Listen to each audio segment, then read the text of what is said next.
হাই friends, আপোনালোকক বহুত দিন আপডেট দিয়া নাছিলোঁ, যিটো আমাৰ হোজাইতে কমাৰ্চিয়েল বিল্ডিং যিটো চলি আছে। তো এইটো ইমানখিনি কাম হৈ গ'ল, আমাৰ গোটেই শ্বাটাৰখিনি লাগি আছে, শ্বাটাৰৰ কাম চলি আছে। ভাবিছোঁ আপোনালোকক অলপ আপডেট দি দিওঁ। আপোনালোকে যদি কমাৰ্চিয়েল বিল্ডিং এনেকুৱা বনাব বিচাৰে আমাৰ লগত কণ্টেক্ট কৰিব পাৰে। এনেকুৱা শ্বাটাৰ লাগি আছে চবফালে। এইটো এটা কৰিডৰ ৰখা হৈছে, যিহেতু এৰিয়াটো কম আছে, যাৰ কাৰণে এইটো কৰিডৰ ৰখা হৈছে।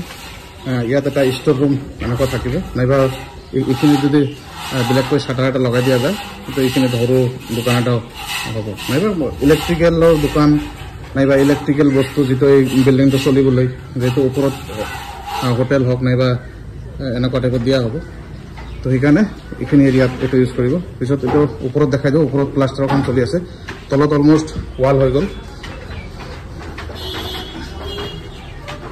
ষ্টেপখিনি গোটেই এনেকুৱা দিয়া হৈছে, 5 ইঞ্চি হাইট ৰখা হৈছে, পূৰা স্মুথ, বহুত ধুনীয়াকৈ এইটো উঠিব পৰা যায়। ইয়াত আপোনালোকে দেখা পাইছে, এইটো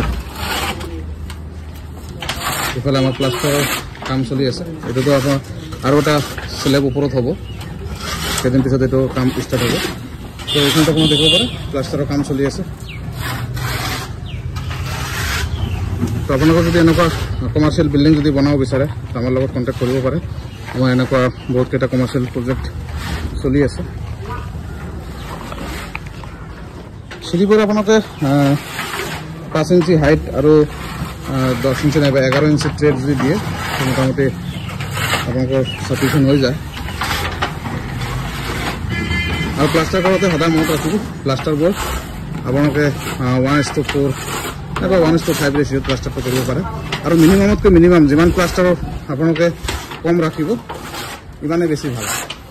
যদি আপোনালোকে বেছি প্লাষ্টাৰ খুৱাই দিয়ে, বেছি মছলা যদি খুৱাই দিয়ে তো তাত ক্ৰেক অহাৰ চান্সটো বহুত বেছি থাকে। সেইকাৰণে যিমান পাৰে আপোনালোকে কম থিকনেছ, যেনে 12 mm নাইবা 10 mm এনেকুৱা আপোনালোকে প্লাষ্টাৰ কৰিব। তো এইখিনিয়ে আপডেটটো এইখিনি দিলোঁ। পিছত আৰু এটা ভিডিঅ'ত আপোনালোকক দেখাম কেনেকৈ কি কৰিব পাৰি আৰু কিমানখিনি ওপৰত আপডেট হ'ব। গোটেই তলত শ্বাটাৰৰ কাম চলি আছে, গ্ৰাউণ্ড ফ্ল'ৰটো অলমষ্ট ক্লিয়াৰে। বাকী পিছফালে যিটো চেপ্টিক টেংক আছে সেইটো আপোনালোকক দেখাম। চেপ্টিক টেংক ইফালে কাম হ'ব, ইফালে আমাৰ চেপ্টিক টেংক আছে। চেপ্টিক টেংকৰ ওপৰত সেইটো এটা টয়লেট ব্লক দিয়া হ'ব, কাৰণ মেইন হলটো ইফালে ৰখা হৈছে, ইনলেটটো ইফালে আছে। ইয়াৰ ওপৰফালে এইটো যিটো পজিশ্যন দিছে ইয়াৰ ওপৰতো আপোনালোকে ইয়াত আমি টয়লেটৰ ফেচিলিটি কৰিম।